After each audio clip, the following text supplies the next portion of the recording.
First time ko matitikman to. Swaga bite. Sarap. Hindi ko siya naubos. Kung pwede ko lang ipakita kung gaano siya karami. Kasi titikman ko pa yan. May ilang araw pa. Pinapakita ko lang sa inyo or kinukwento kung ano yung lasa ng pagkain sa ibang bansa. Kung hindi pa kayo nakakapunta o may plano kayong pumunta, yun. Isa pa maganda dito sa Thai Airways. Ito sila.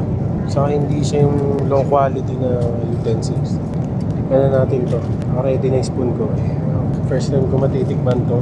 Hindi ko alam kung may tinda na ito sa street sa Bangkok. Tara, sabay-sabay natin tikman. Swaga bite.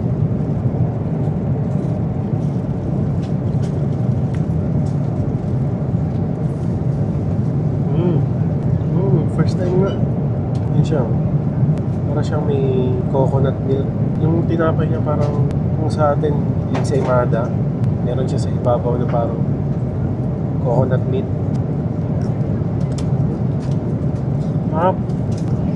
Sarap. Last bite. Kaya ako sa inyo, 3K lang dadagdag nyo. Komportable upuan. Merong entertainment. Kaya kung magti-trip lang din kayo, susubok na kayo sa ibang bansa first time nyo. Kung may extra pang 3K or 4K, yun na lang piliin nyo. Marami siyang pwedeng i-offer. Tapos na kumain ka. Bye.